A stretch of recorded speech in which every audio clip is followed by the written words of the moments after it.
There is a photograph that was never supposed to be developed. It shows a woman standing at the edge of a tree line in Darrington, Washington, her hand raised as if waving goodbye.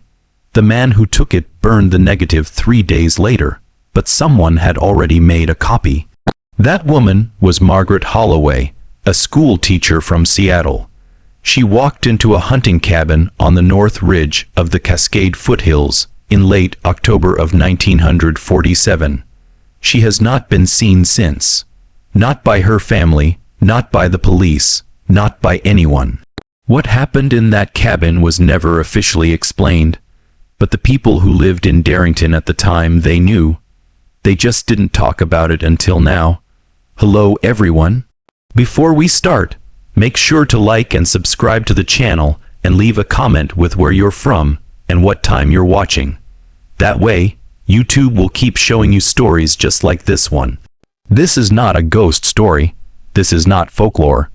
This is the account of a real woman who vanished from the American wilderness under circumstances so strange, so deeply disturbing, that even the detectives assigned to her case requested transfers within 6 months. Her name was erased from local records. Her family was told to stop asking questions. And for 77 years, the official explanation has been the same. She got lost in the woods. But Margaret Holloway was an experienced hiker. She carried a compass, a map, and a whistle. She told 3 separate people exactly where she was going, and she left behind something in that cabin that the authorities refuse to acknowledge to this day. A diary, 17 pages, written in the span of less than 48 hours. What she described in those pages was not a disappearance. It was something else entirely. Something that suggests she did not leave that cabin alone. And more disturbingly, that she may have never wanted to leave at all. This is the story of Margaret Holloway, and this is the story that was buried with her. Margaret Holloway was 31 years old in the autumn of 1947. She had been teaching 5th grade at Lincoln Elementary in Seattle for nearly 8 years. By all accounts, she was competent, well liked, and unremarkable in the way that most devoted teachers are. She lived alone in a modest apartment on Capitol Hill. She attended church on Sundays. She wrote letters to her younger sister in Spokane every other week. She was, by the standards of post-war America, exactly what a single woman in her 30s was expected to be. Quiet, dependable, invisible. But there was something beneath that surface. Something her colleagues noticed, but rarely mentioned. Margaret had a habit of staring out windows during faculty meetings. She would lose track of conversations mid-sentence, her gaze drifting toward the mountains visible from the school's eastern halls. She kept hiking boots under her desk. She marked trails on topographic maps during her lunch breaks. One of her fellow teachers later told investigators that Margaret once said she felt more real in the wilderness than she ever did in the city. That the trees understood her in a way people never could. It was the kind of statement that might seem poetic unless you knew what happened next. Margaret had been planning the trip for months. She told her principal she needed a long weekend to clear her head. She told her sister she was visiting an old friend in Everett. She told the clerk at the general store in Darrington that she was meeting someone at the cabin. But when pressed later, the clerk could not remember if Margaret had used a name or if she had simply said him. The cabin itself was owned by a logging family named Gritsen. They had not used it in over 2 years. It was remote, accessible only by a narrow trail that wound 3 miles into the forest. There was no electricity, no running water, no neighbors for miles. It was the kind of place you went when you wanted to disappear, and that is exactly what Margaret Holloway did. She arrived in Darrington on the afternoon of October 23rd. She bought supplies, canned goods, matches, lantern oil, a notebook with a leather cover. The last person to see her alive was a gas station attendant named Dutch Calloway.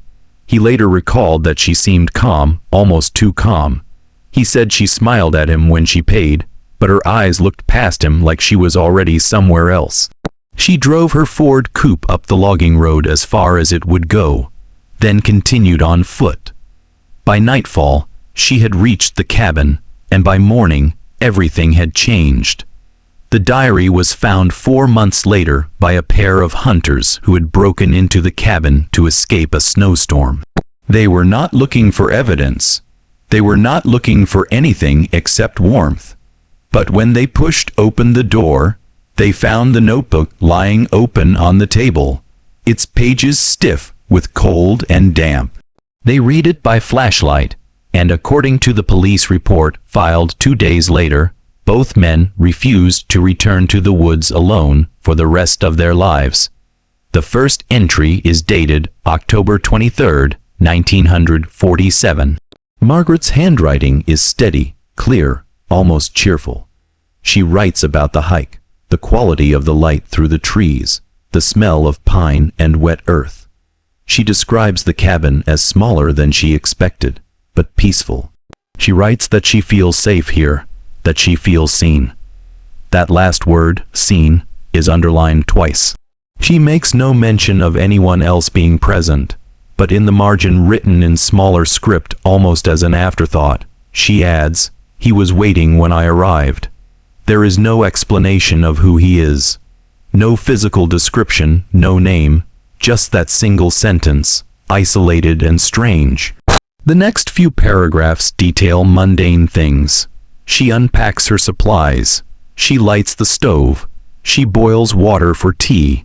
She sits at the table and watches the darkness gather outside the window. Then near the bottom of the page, her tone shifts. She writes, "I thought I would be afraid, but I'm not. He told me I wouldn't be. He told me I'd understand once I was here, and I do. I finally do." The second entry begins that same night, though the handwriting is slightly different. The letters are more angular, pressed harder into the paper.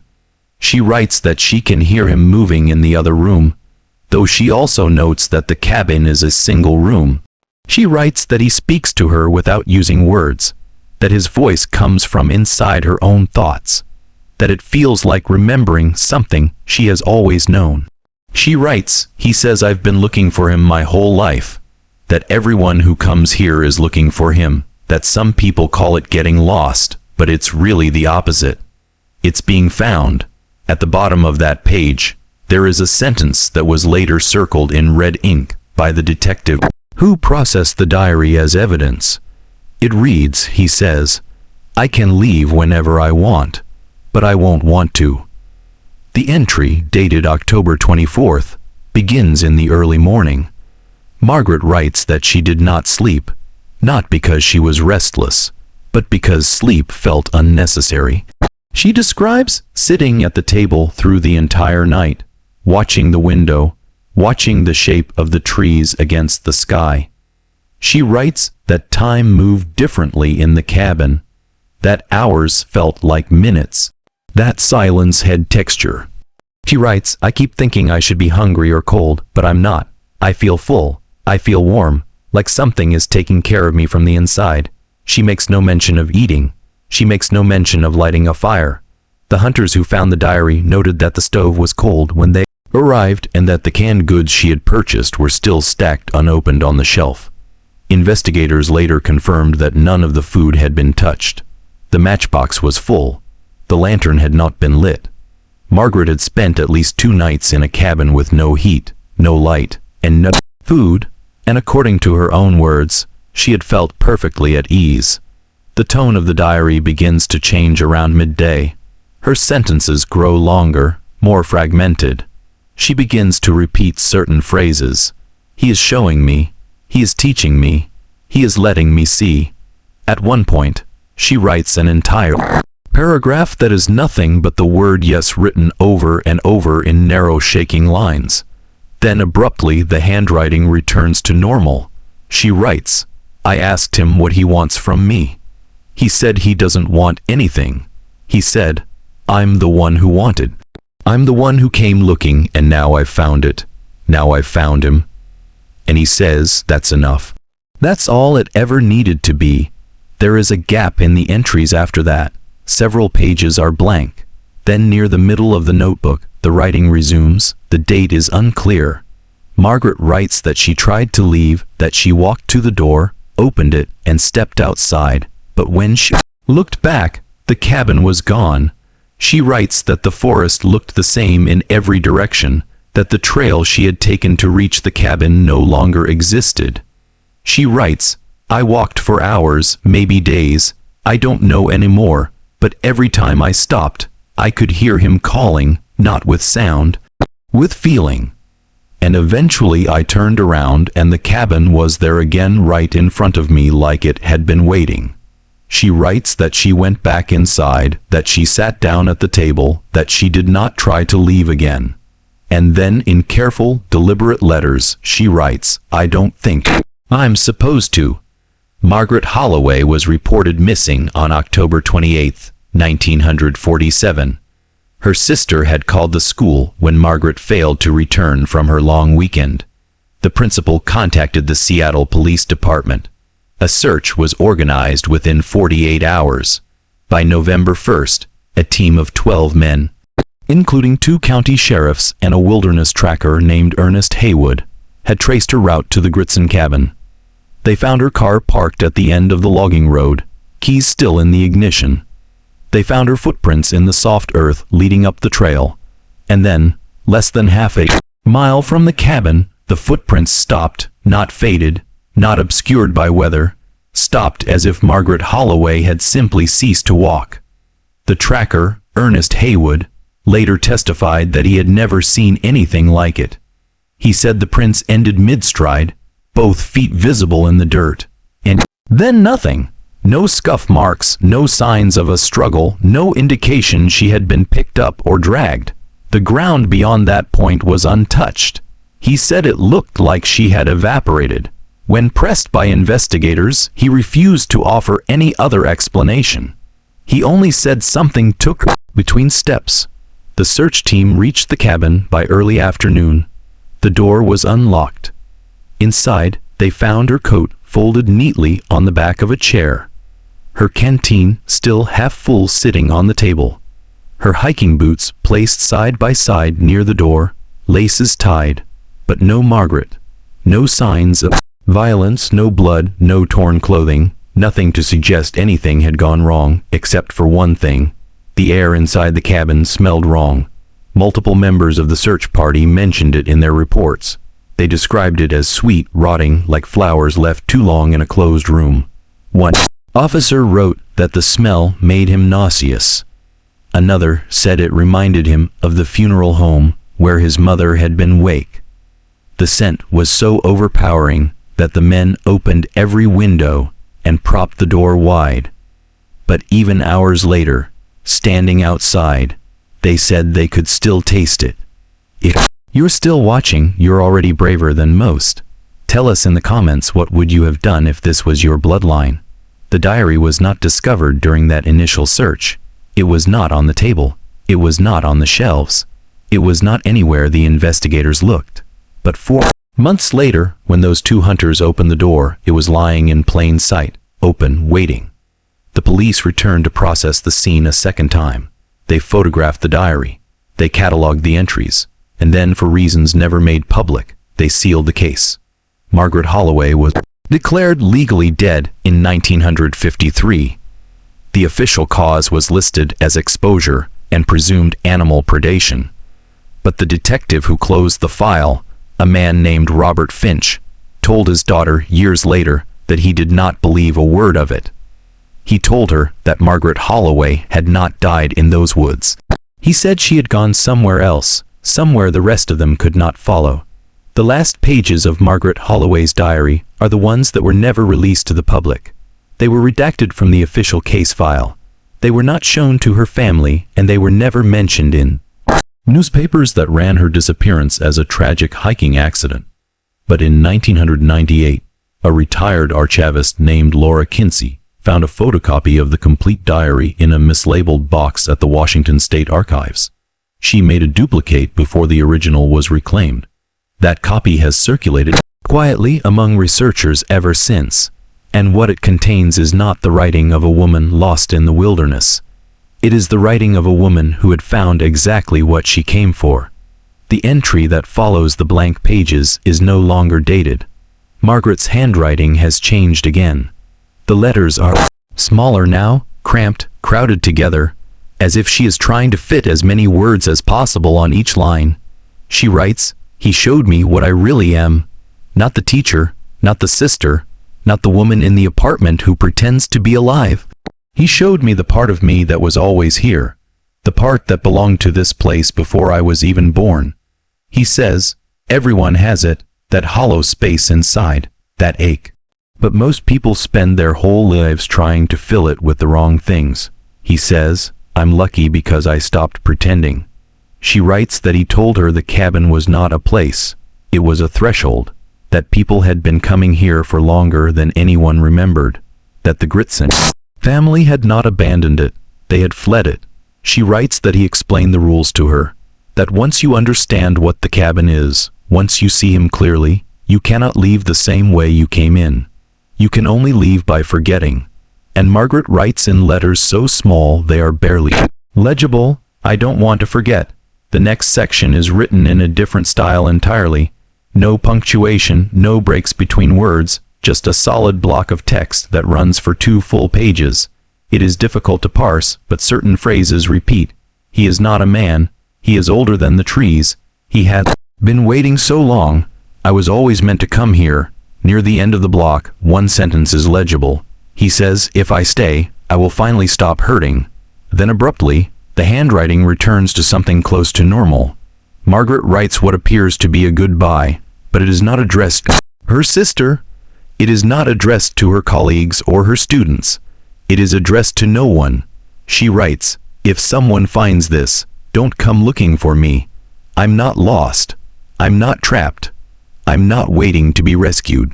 I am exactly where I need to be.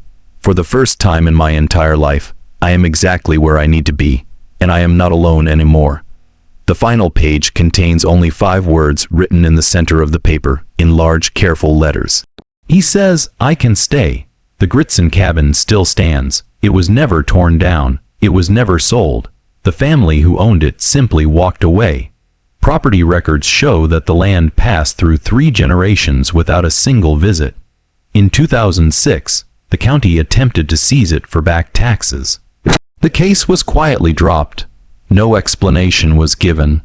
The logging road that leads to the trailhead has been gated off since 1959, but the gate is often found open, and the trail, despite decades of disuse, remains strangely clear, as if something or someone is keeping it passable.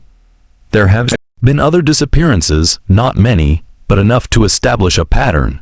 In 1962, a graduate student from the University of Washington, named Thomas V., told his roommate he was going camping near Darrington.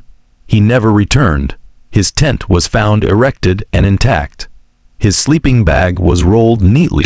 Inside, his journal contained a single entry that read, I feel like I've been here before. In 1979, a woman named Caroline Durst, a librarian from Bellingham, was reported missing after a solo hiking trip in the same region. Her car was found, her pack was found, but Caroline was not. A note in her handwriting was discovered tucked inside her field guide to Pacific Northwest flora. It said, don't worry, I finally understand. The local population does not talk about the cabin. When researchers or journalists arrive in Darrington asking questions, they are met with silence or misdirection or polite suggestions to leave. In 2011, a documentary crew attempted to film at the site. They were warned by a local forestry worker not to go. When they ignored him and hiked to the cabin anyway, their footage showed nothing unusual. Just an old structure, rotting wood, broken windows. But when they reviewed the audio later, beneath the ambient noise of wind and birds, there was something else. A voice, low, rhythmic, speaking in a language none of them recognized. The crew dissolved the project shortly after. One of the cameramen later said he could still hear that voice in his sleep, that it sounded like it was calling his name. Margaret Holloway's sister, Elizabeth, spent the rest of her life trying to find answers. She wrote letters to the governor. She hired private investigators. She visited Darrington 17 times. On her final visit in 1983, a local woman in her 70s approached Elizabeth outside the general store. The woman said her father had been part of the original search party in 1947. She said he told her on his deathbed that they had found something else in the cabin that day, something they did not put in the report. A second set of footprints, bare feet, impossibly large, leading from the center of the room to the door, and then stopping just like Margaret's had, as if whatever made them had simply decided it no longer needed to walk. Elizabeth asked what happened to the evidence. The woman said her father told her it was burned, that the men agreed without speaking that some things were not meant to be documented. Elizabeth died in 1991. She never stopped believing her sister was alive somewhere. The diary remains in a climate-controlled storage facility in Olympia. It has been examined by handwriting experts, psychologists, and linguists. None of them can agree on what it represents. Some believe Margaret suffered a psychotic break. Others suggest carbon monoxide poisoning or environmental toxins, but there is no consensus. And there is no closure, only a leather notebook. And 17 pages that suggest Margaret Holloway did not vanish. She chose something the rest of us cannot see. Something that has been waiting in those woods long before we had words for it. And if you listen carefully, if you go far enough into the silence, some people say you can still hear her, not calling for help, but calling others to follow. The cabin is still there. The trail is still open, and every few years, someone else